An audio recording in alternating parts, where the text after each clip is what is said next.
What is up, my ninjas? I'm Strident, and before I get this review started, I wanted to do a little public service announcement. Now, I wanted to talk about action figures and their having a shelf life on action figures, because I don't believe that that makes any sense. I mean, if you go around YouTube, you see this conceit where reviewers will review an action figure the week it comes out, as if it's going to get old, you know, as if there's no such thing as a vintage collector, as if, you know, action figures really trend the way that movies and video games tend to. And, you know, even in those, it's questionable that you could say that, you know, movies and video games don't actually get old realistically, because you have all kinds of collectors and people find games when they find them. Granted, you know, they can find them after the release date. It can still be new to you. You can still experience it freshly after the day that the whatever, you know, came out. With action figures, though, action figures are timeless. Toys are timeless. They're not created to have a quote-unquote shelf life. They're literally created to be enjoyed whenever, for as long as needed, you know? For as long as the person who's playing with or enjoying it wants to play with or enjoy it. It's just the way it is. So I feel like it's doing us a disservice when various reviewers and collectors and such that showcase stuff on YouTube and, you know, on Facebook also, when they only handle the figure, only show the figure when the figure is released. If you notice with a lot of my reviews, I review the figure when I get to reviewing the figure. It's about sharing the awesome figure with all you guys out there who either know about it and want to see it, you know, displayed in a certain way, or you may have never even known that this thing existed. So, you know, I'm doing this for you guys. I don't believe in the whole concept of pretending like, you know, the figure's no good past, you know, the day it was released. I think that's bullshit. And I don't like it. I really don't. I feel like it does us a disservice as collectors, and it doesn't really reflect the difference between action figure collecting and everything else. Everything else may have a shelf date because everything else is kind of consumed by the world at large. Action figures are very specific, especially in this day and age, because not a lot of people, not as many people as once were involved in or buying or collecting. There's not as many people as it once was. I mean, now it's more acceptable, but kids aren't even really dealing with action figures, you know? And there was a point in time where this was considered strictly a kids thing, you know? So the fact that the kids themselves are the ones that aren't, you know, as involved as they once were, it kind of sucks. And I just wanted to, you know, bring it to light, you know? Don't necessarily support the idea that you can't review a figure, you can't showcase a figure past its release date, because that's bogus. You know, you have people who are rushing to get figures out, reviews of figures and showcases of figures out before the release date or the week of the release date, and then people act like it's no longer relevant. I've actually heard people call a figure old, and I'm like, wait, vintage collectors exist. I mean, technically they're old figures, but like they're still being revealed to new people every day. You know, they're still coming across as new figures every day. So, you know, treating them as if that's not the case is just kind of stupid. It's not that the toy's gonna, you know, its feelings are gonna get hurt the way like Batman fans think that if you just say something negative about a Batman toy, it's gonna cry or something, you know? It's not like that, but it's a disservice to us. We enjoy these figures, you know? These figures, a lot of work goes into them by the original sculptors, you know, the painters, the people who design all the shit, you know, first before it gets sculpted or fabricated. And it should be kind of, you know, we should treat it as if it's a timeless piece of art. we shouldn't act like, you know, it's no longer relevant past that date. I think it's one of the dumbest things that I've seen with, you know, collecting action figures, and it needs to stop. So anyway, that's it for me. I had to put that out there. It's been bugging me because I see it so much, and I'm just like, don't you guys enjoy figures? Because I do, and I enjoy them whenever, not just the week that they come out. I don't buy figures just to be part of the crowd and then put it up on the shelf and it just sits there forever, and I don't even play with it. I actually play with, you know, and enjoy all my figures, you know. I want figures, like I've told you before, that when I walk past them on a shelf, I want to play with them. I want to, you know, pose them. I want to enjoy the figure. So, you know, I'm just completely opposed to handling reviews in that kind of way, handling just action figures in that way. Because none of my figures have an expiration date. None of them. And I don't think many of yours do either, nor should they. So anyway, that's it for this little public service announcement. Enjoy your fucking figures whenever. Don't let the internet tell you how to do it, you know? Granted, I'm on the internet as well, but don't wait for those usual channels to tell you it's not relevant past the week, you know, it came out, the day it came out, or whatever, you know, the month it came out. Enjoy your figures whenever. If you want to review figures, review them. It doesn't matter when they came out. Just put them out there. It's going to be new to someone, you know? So anyway, that's it for me. You guys have been great. On with the review. So today we're taking a look at the Figma Leonidas by Good Smile Company. This thing's pretty cool. He's very self-explanatory, very movie accurate, but there's a few things about the way they chose to accomplish some certain aspects of this figure. It's mainly in the accessories department that are a little too complicated for their own good, in my opinion. Like, they didn't need to be that complicated. I'm going to get into that. But besides that, there's not that much to really, you know, break down. So I'm just going to go do my usual, tell you how things work, show you how these same things work, and hopefully you'll enjoy. So sit back, relax, and let's get this started.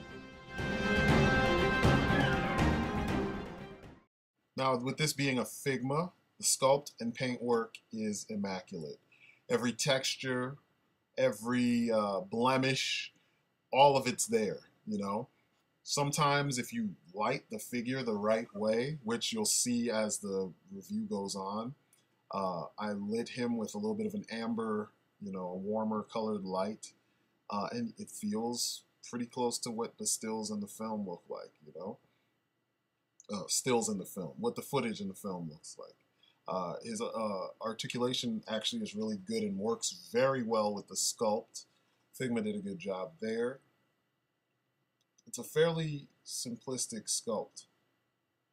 I was thinking that they were going to go more, you know, overly detailed, you know, with veins and such, and they didn't. Instead, they kept it very neutral, you know, like it's him before he charges into action, but the musculature still works, you know, when you have him in action poses. The cape, I love this cape. This is what every figure that has a cape should have. You know, they kind of, I don't want to say sculpted, but they have the cape propped up in a certain kind of way. The face sculpt is immaculate on this thing. It looks just like Gerard Butler as Leonidas. And the details on his bracers and his belt and the leather underwear and all of it, it just looks just like the movie. And that's what I wanted. I mean, if you're buying this figure, that should be your primary focus, is to get movie accuracy. So what we have is a Spartan King who you could have fight alongside, you know, some of your other figures if you wanted. I don't do very many comparisons and stuff, but there are some spots on his arms where veins are popping out, so don't feel bad about that part. But this is an impressive figure, very well sculpted, very well detailed, and the paint is so immaculate for such simplistic things. You know, he doesn't really need a lot. I mean, the scar needs to be well detailed, the hair needs to look right, And then, you know, the golds and the bronzes and the leathers need to be painted the right way. And if you collect Figmas, you know this is what they do. So props to them.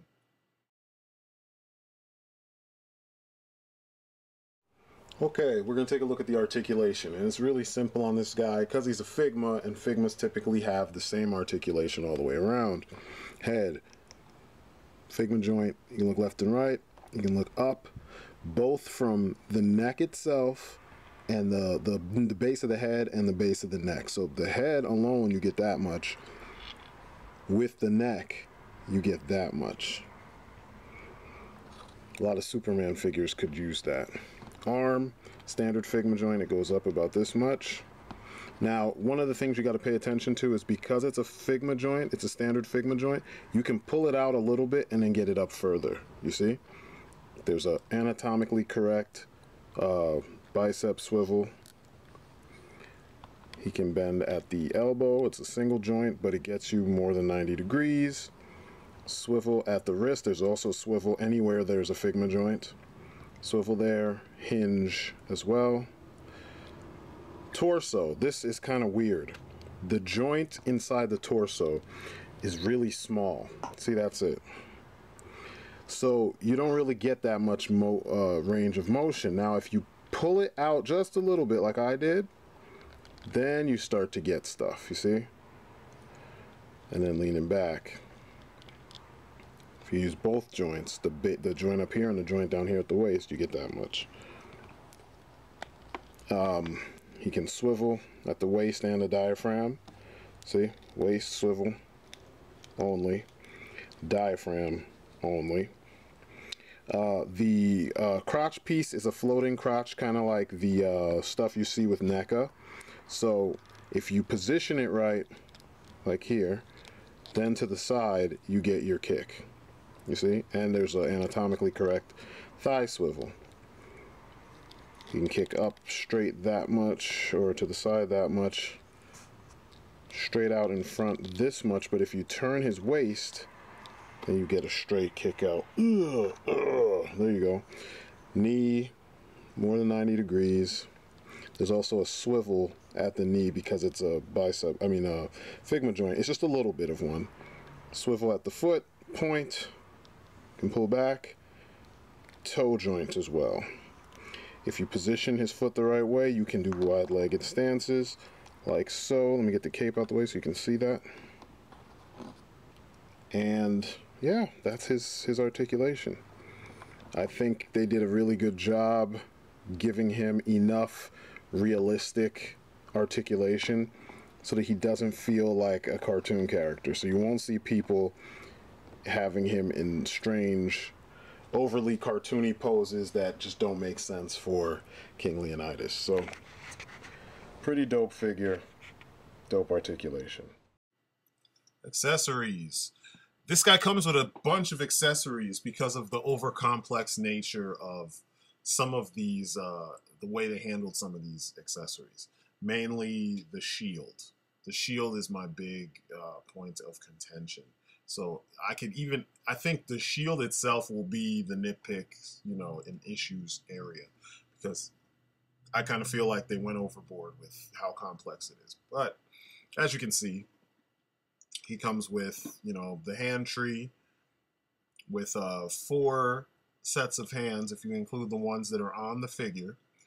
It comes with that beautiful stand. You know I love these stands. I would love them even more if they had a clip, but typically, you know, they fit, you know, I'll go into it more. You know how it works.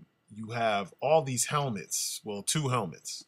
It seems like one is ceremonial, you know, when he's in front of the Spartans, and the other one is just for, you know, pure combat, which I know both had functions, you know, functioned well for combat.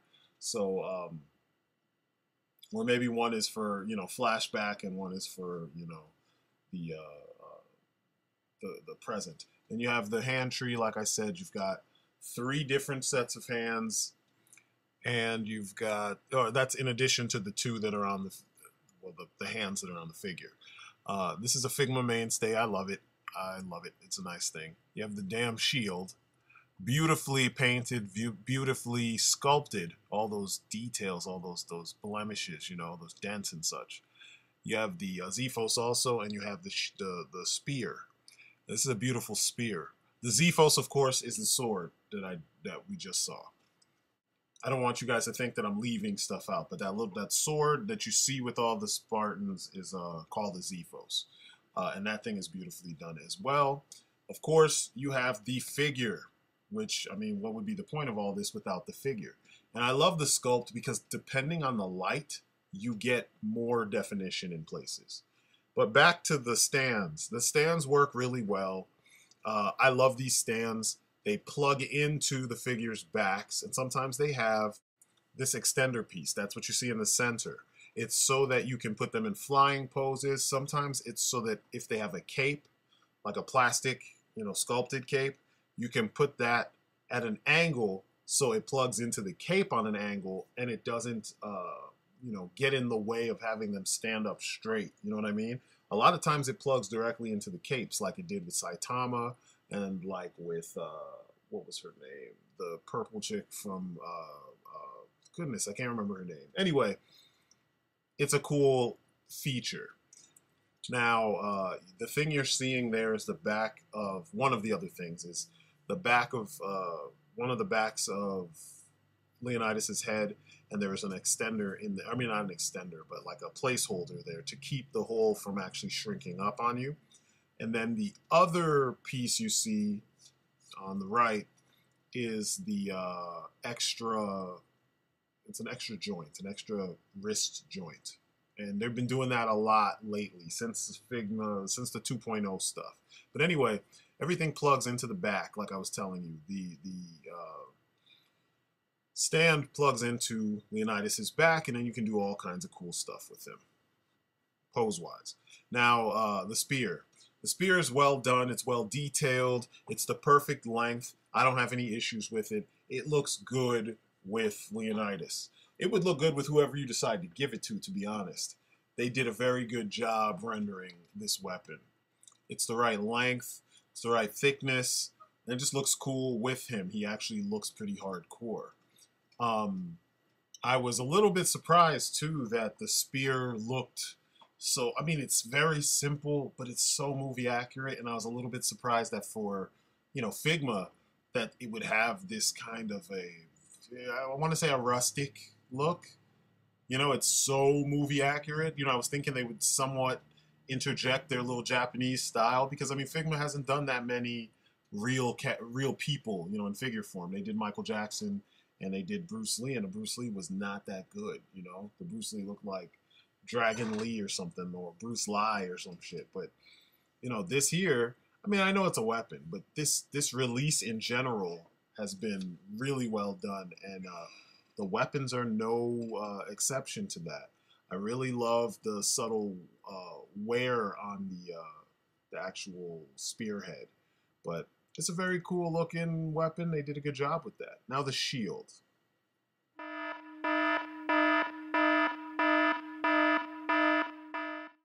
Now this shield is a beautiful thing on the outside, but as you can see, there are extra parts to it to get it to do the very simple thing that a shield does, and that's allow your you know, character to hold it and use it to protect themselves. Now, in order to achieve this, there are like 4 or 5 steps, and it's kind of frustrating because I don't think by any means do you fucking need all this. And I get it. It's an import figure, so, you know, they should do things a little bit differently to make it look like you're getting more for your money or whatever, but you can still do common sense stuff.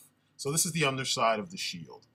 There are 2 clips for a larger piece and 2 clips for a smaller piece. The larger piece is the leather strap that in reality you would slide your hand into, and that would support your, you know, hold on, it would support your wrist and your forearm and whatnot.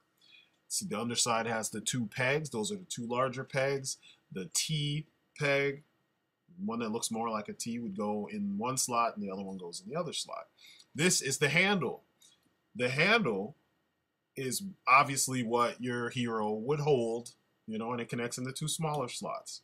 So what you want to do is you want to line up the forearm with those two slots, and you want to take the hand off.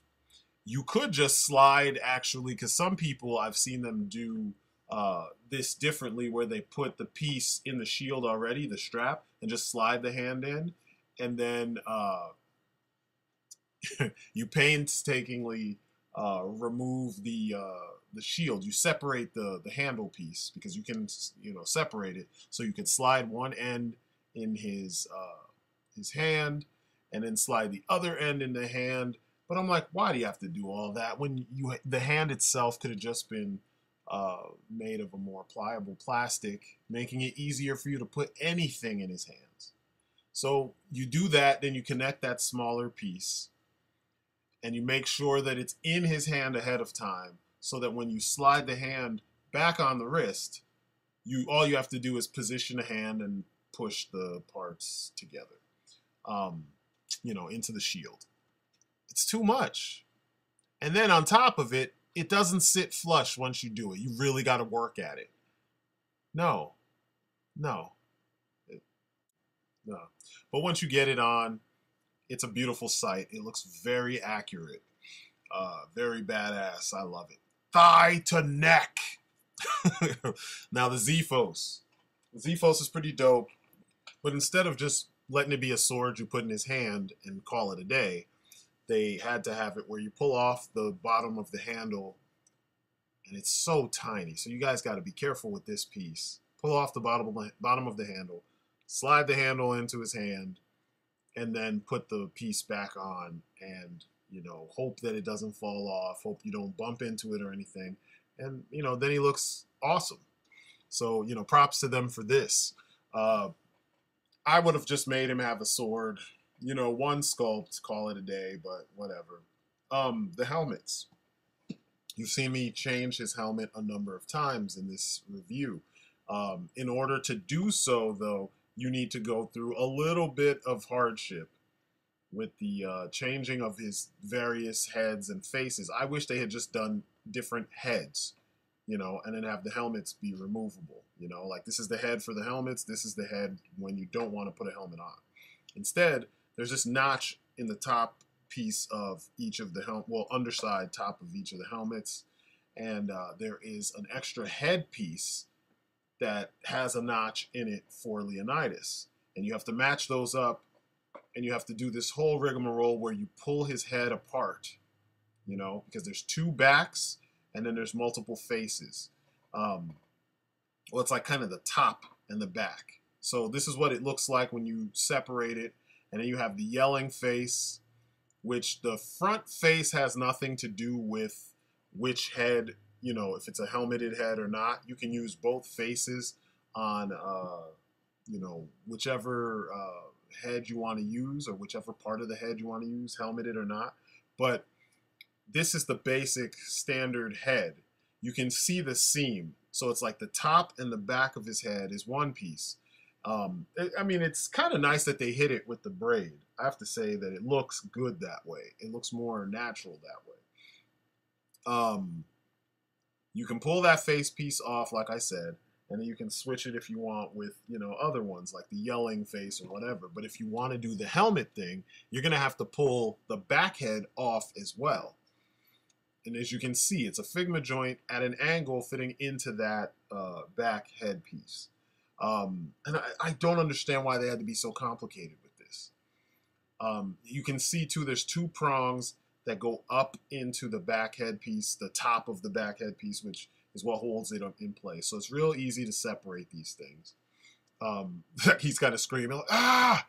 Ah! And then you can switch the face if you want and have him, you know, screaming, you know. And of course, this looks good. It's the classic face. You know, I love it. It looks good. You need it for this. This is Sparta!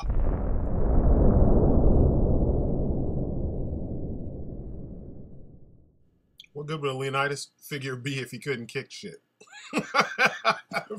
What would be the point in getting this figure if you weren't going to try and relive that moment? I was dreaming about that before I even got the figure. But anyway, so you have the notch head back, that's for the helmets, and then the one that's for without the helmets. It's a pain in the ass to pull them off that figma joint because, like I said, I showed you earlier, you need that placeholder peg to keep the hole large enough for you to switch it out. So then you switch it out, you end up with that peg. It doesn't fit perfectly, but I think if you work it, it will. Then you put the helmet on, and there you go. The helmets look amazing.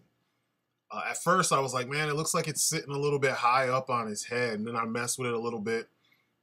And it's sitting right above his eyebrows, you know? And that's pretty much how it was in the movie. So I don't have problems with that. It looks good. The alternate helmet looks good too, like I said earlier. It looks really worn, really, you know, beat up. But, I mean, from every angle that I could get it at, it looked fine. You know, I didn't have any issues with it. So, all in all, you know, this is just really good stuff. The accessories all work, and it makes your character look super dope. And, of course, now for the bottom line. This is a really quality figure. Figma did a really good job being very subtle with all the things that they needed to do with this figure. They didn't go overboard with anything. Nothing looks way overdone. He doesn't look too, I don't know, cartoony. Because that's one of the problems that we tend to see with import figures of movie characters is they end up looking really goofy and cartoony, and he doesn't look goofy and cartoony. And if you light things the right way, you get a more, you know, cinematic feel to the character. He feels more like what you saw in the movie. And I like it. I like it a lot. You know, the things they did right pushed this figure into quality territory where I didn't feel like, you know, it was a waste of money. Even with those complicated aspects, you know, the stupid shield bits and whatnot. And you can always find a middle ground with that kind of stuff. Like I usually just put the big flap on, and I don't put the smaller bits. I don't put those in his hands because, I mean, it's just easier to play with them like this. Plus, I mean, just because they offer you all these little bits and pieces to do all these very simplistic things, it doesn't mean you have to utilize all of them. I mean, you want to have fun. That's the, you know, the bottom line. Now, I do have one more piece before I completely close up. One more issue and nitpick. It's the sword and the sheath. So he has a sheath on the side, and he has a sword, and even though you can take the sword handle apart to get it in his hand, you can't do anything to put the sword in the sheath. I think that's a missed opportunity. But since I'm going to have him swinging it all the time, I really don't care. You know what I mean? So if those kind of things bug you, then, you know, this won't be for you. If you're the kind of person who wants your figure in action, you want him doing stuff, this is a definite fun figure to have. He looks the part. He feels the part as far as, you know, sculpting and paint and accessories and all that stuff. And, you know, there's some potential for really cool photos with this guy. And just a lot of fun in general. So anyway, that's my story and I'm sticking to it. This has been my look at the Figma Leonidas. Pick him up if you see him. I think you'll enjoy him. I think the pictures kind of speak for themselves, you know? So, you know, as usual, that's it for me. You guys have been great. Peace outside.